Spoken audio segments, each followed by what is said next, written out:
La table de Knut est le Nabi, fusion artistique et culinaire au MCBA, au Musée cantonal des Beaux-Arts. Le restaurant Le Nabi, situé au MCBA, donc, propose une cuisine novatrice alliant inspiration artistique et saveurs péruviennes et vaudoises sous la direction du chef Bruno Audrade. L'équipe crée des plats sains et esthétiques en privilégiant des produits locaux de saison et issus de cultures biologiques. C'est important. Engagé dans le commerce équitable et le respect de l'environnement, le Nabi offre également des petits déjeuners en semaine et des brunchs variés le week-end dans une ambiance encore conviviale.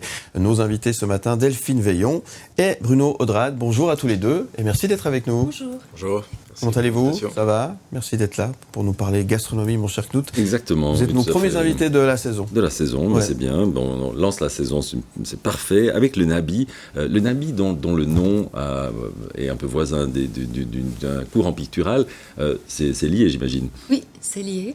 Parce qu'il y a dans la collection permanente pas mal d'artistes qui font partie de ce mouvement post-impressionniste, des Nabis. Mais c'est aussi parce que le Nabi, en hébreu, ça veut dire celui qui est ravi dans une extase ou alors illuminé ou appelé par l'esprit, mais aussi le prophète et celui qui innove. Et c'est là qu'on rejoint le mouvement avec une cuisine très innovante de Bruno. Et ça, je confirme, c'est vrai que c'est vraiment très très bien. Donc ce Nabi, il a un défaut, c'est que personne ne le voit. Il est très très bien caché à plateforme 10, qui néanmoins, c'est petit à petit un peu égayé de verdure. Donc au fil des années, quand même, les choses s'améliorent. Mais donc ça vaut la peine d'aller découvrir. Donc depuis la place de la gare, qui est dramatiquement chamboulée et qui le sera encore un certain temps, il faut s'échapper. C'est pas loin, c'est vraiment à 2 minutes. Et une fois passé les portes à cabine, là exactement, on arrive tout à coup dans un endroit avec une architecture qui est vraiment intéressante, avec des musées qui sont fantastiques et avec un espace couvert d'arbres où figure ce Nabi. Donc le Nabi est caché dans le MCBA, mais pas seulement, dans la mesure où il y a plusieurs espaces. Hein. Oui, il y a plusieurs espaces. Il y a la terrasse du Nabi qui est juste en face. Et dans un endroit effectivement plus vert, parce que tout le monde critique cette place qui n'est pas verte. Là, l'espace de la terrasse est joli. Et on a aussi la cafétéria qui est parce que le musée des Beaux-Arts est installé dans le quartier des arts. Oui. C'est un quartier qui regroupe 3 musées, dans le musée de la photographie et du design. Exactement. Donc dans le deuxième musée, où il y a ces deux musées en un bâtiment, on a une cafétéria. Donc une cuisine un peu plus simple, à manger sur le pouce, qui complète celle de... Alors parlons justement de votre cuisine, Bruno Audrade. Donc ça fait combien d'années maintenant que le Nabi est ouvert ? 5 ans. 5 ans. Et puis, vous y faites moi, j'y ai découvert aussi, d'ailleurs, dans un contexte assez rigolo, dont on parlera après, de cadavres exquis, notamment, mais cette cuisine qui est une cuisine qui est colorée, qui est graphique, donc chaque plat est déjà visuellement très intéressant. D'où trouvez-vous votre inspiration ? C'est un peu par intuition. C'est un peu on travaille beaucoup les légumes. Donc, du coup, c'est laisser un peu les légumes nous parler à l'équipe de cuisine, à moi. Vous êtes combien ? On est 3, donc on est une petite cuisine, petite équipe bien soudée et très efficace. Oui, je confirme, parce qu'en plus on n'attend pas. Disons, les fois où j'ai mangé chez vous, ça va très vite, ça va, c'est vraiment, c'est super bien organisé.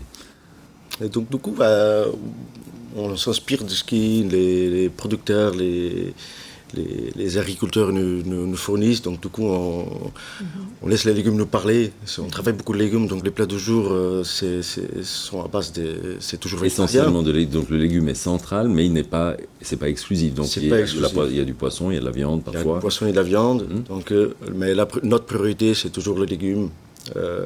Voilà, qui est magnifié par vos soins. Le rôle principal. Et les céréales, je trouve aussi qu'il utilise très bien des céréales qui sont peu connues, comme le riz des prairies, qui est une avoine qui pousse là au pied du Jura, ou alors les lentilles, les légumineuses aussi, qu'on trouve rarement en fait dans un plat du jour à midi. Oui, exactement, parce que souvent, mais souvent est associé finalement une image un peu d'ennui, alors que c'est pas du tout ça. D'autant plus que justement, vous savez, les mettre en lumière avec des espumas, avec des petites sauces, avec des herbettes, de façon à ce que on ait vraiment quelque chose qui chante. Hein. Et donc l'offre, elle est concentrée sur le midi. Tout à fait. Le soir, on est fermé parce qu'on suit des horaires de musée. Donc le musée il est fermé, nous sommes aussi fermés, sauf pour des événements. Donc, on est et ça, c'est assez important de le dire, puisqu'effectivement, des événements, il y en a en fait beaucoup. Il y en a beaucoup. Et des événements que vous, nous, tout le monde peut organiser. Donc c'est à partir de combien de personnes est-ce qu'on peut organiser quelque chose chez vous? Alors, à partir de... une vingtaine de personnes, comme ça. D'accord. Mais ça peut aller jusqu'à, on peut accueillir jusqu'à 200 personnes. Après, ça dépend. Comme on est dans un musée, il y a aussi un auditorium que le groupe peut louer, ou le foyer, le très beau foyer avec l'arbre de Penone. Oui, tout à fait. Qu'on peut aussi D'accord, louer. qu'on peut utiliser aussi. D'accord. Oui. On a fait des apéritifs dans ces espaces-là.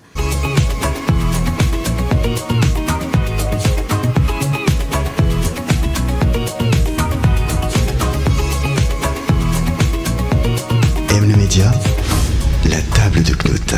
La table de Knut est destination Lausanne, le Nabi, fusion artistique et culinaire au musée cantonal des Beaux-Arts. Et si vous êtes à la radio, je vous explique, en télévision, on a de grands écrans et on a de temps en temps des photos des plats que vous proposez. Et permettez-moi de vous dire que ça, c'est du grand art, déjà, franchement. Voilà, alors moi, je partage votre analyse. On voit aussi la terrasse du Nabi, d'ailleurs, qui défile devant nous. Il y a même des palmiers, donc tout ça. Ceux qui n'ont pas remarqué que cette plateforme 10 a évolué et puis est devenue tout à fait accueillante, eh bien, allez y refaire un tour, tout en sachant que vous pouvez donc aussi organiser des événements, vous nous le disiez, à partir de 20 personnes, jusqu'à combien ? Jusqu'à 200. Jusqu'à 200, donc c'est quand même déjà... et c'est vrai que c'est un très bel endroit avec toutes sortes de possibilités. Vous nous parliez de la cafétéria qui complète en fait l'offre du restaurant et on n'a pas vraiment parlé de la terrasse qui, juste maintenant, est encore absolument magnifique. Oui. Oui, c'est agréable parce que c'est un espace qui est sur une place, donc il n'y a pas de voiture du tout. Exactement. C'est très calme. Et puis, on peut justement y goûter la cuisine de Bruno. Et surtout, le plat du jour qui est à 22 francs. Mais c'est un plat du jour chaque fois qu'il sort. Moi, je suis émue de le voir. Je me dis, mais les gens ont énormément de chance. Je suis d'accord. Parce que ils peuvent manger quelque chose de très bon, de très sain aussi. Oui, et puis on est vraiment très loin des plats du jour un petit peu plan-plan et ennuyeux qu'on trouve quand même trop souvent. Là, c'est vraiment c'est une surprise à chaque fois. Il y a de la couleur, il y a de la verticalité. C'est un vrai bonheur. Pour l'automne, est-ce que vous avez déjà des projets? Bientôt, c'est la saison de la chasse. Je sais que les gens sont très preneurs de chasse. C'est quelque chose qui vous inspire? La chasse, pas forcément. On n'a jamais fait jusqu'à présent. Après, notre carte c'est une carte de saison, mais on ne change pas une fois dans la saison. C'est-à-dire, on est à l'écoute de nos producteurs. Donc, au bout de 2 semaines, le producteur il me dit j'arrive plus à avoir des butternuts. Donc, du coup, on s'adapte, on change le plat. Donc, parce que justement, donc c'est des produits surtout locaux. Hein. Locaux. Oui, exactement. Donc, notre carte ne change jamais par complet. Donc, on adapte chaque plat à la disponibilité de légumes. Donc, oui, donc vous évoluez au fur et à mesure des arrivages. Exactement. Vous ne faites pas entrer du meilleur du absolument un concept. Si les produits sont plus là, vous passez à autre chose. Tout à fait. Et ces plats, vous les créez comment? Alors, en discutant avec l'équipe, chacun de nous apporte des idées. Donc, on essaie de mettre les idées en place. Si c'est faisable, si c'est rentable, il y a tout un tas de questions à se poser après l'essayer. Si on voit que c'est envisageable, on s'y lance. On remplace un autre plat qui, désormais, les légumes n'est pas disponible. Oui, justement, je rebondis sur ce que vous dites, c'est qu'effectivement, vous êtes très souple, en fait, dans votre approche. Et j'en reviens donc à ce cadavre exquis que j'évoquais avant, puisque c'est quelque chose que vous aviez lancé. Alors, je ne sais pas si c'est toujours d'actualité ou si ça sera de nouveau. En 2 mots, c'est un concept de repas ludique où les convives ont comme dans les sushi bars où on peut cocher ce qu'on veut mettre. Alors là, on coche des produits, Donc on a un certain nombre de produits de diverses catégories. Et c'est à la cuisine d'inventer des plats ou un menu pour la table. C'est toujours d'actualité ? Alors non, ça c'était pendant l'exposition, parce qu'on fait toujours, on essaye aussi de faire une cuisine qui est en lien avec les expositions temporaires ou une œuvre d'art de la collection permanente. Et là, la dernière exposition du nouveau directeur Yuri Steiner au Musée des Beaux-Arts était sur les surréalistes. Elle s'appelait le surréalisme, le grand jeu. Donc on a essayé, et les surréalistes ont inventé le cadavre exquis sous forme de mots ou de dessins. Et nous, on a voulu le faire sous forme un cadavre exquis culinaire, ce qui s'était jamais fait. Ça a marché ? Oui. C'était un bon succès. Oui. C'était une sacrée expérience pour nous aussi, j'imagine. pas forcément pour les invités, pour les clients, mais pour nous c'était un bon challenge. Et puis ça nous a permis aussi de développer, de trouver de nouveaux goûts pour des éventuels plats à venir. À refaire donc. À refaire. Oui, exactement. Et maintenant il y a d'autres projets. Peut-être pas aussi excentriques, disons, que celui-là, ou des thématiques que vous comptez explorer sur le plan des produits ou des thématiques. D'autres projets ? Projet avec quelques œuvres d'art de la collection permanente. Et c'est un projet qui est encore en gestation. D'accord. Et on va bientôt pouvoir le proposer au public. Et ce sera aussi un projet intéressant pour Bruno qui devra... D'accord. Et puis, mais enfin bon, en attendant, donc il y a toujours, on l'a dit, les plats du jour. Il y a une carte. Comment elle s'articule cette carte ? Alors. Comment ça s'articule ? Je dirais que c'est une carte simple. De saison, comment c'est ça, les saisonnières, les gourmandes. Carte. Oui. Saisonnières, gourmandes, locales. Oui, tous ces mots-là qui nous correspondent bien, depuis toujours.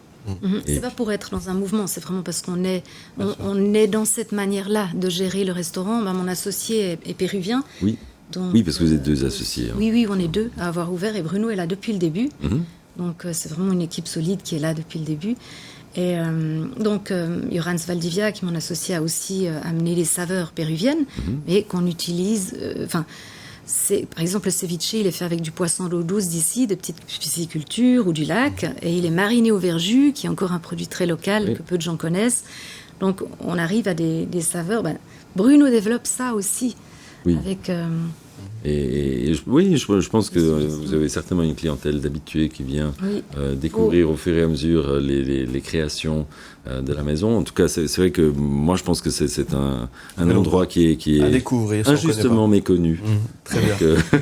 En tout cas, ça fait bien envie de venir déguster ce que vous proposez, bien sûr, sur votre carte et avec vos menus. Vous nous conseillez de réserver ? On peut venir comme ça ? Vous pouvez aussi venir comme ça sans réserver. C'est toujours bien de réserver, mais il y a de la place en général. Il y a de la place. Surtout en été avec la terrasse. En hiver, ça peut être parfois assez complet. Même si le restaurant est assez grand. Oui, il y a c'est un très bel espace, exactement. Voilà. En tout cas, merci. Plein succès pour la suite. Qu'est-ce que vous souhaitez d'autre alors ? Nous, c'est notre plus de rentrée. visibilité. Oui, c'est ça. C'est vous avez bien fait de venir. Alors, on va parler de vous en tous les cas. Merci beaucoup. Aime le média où tu veux.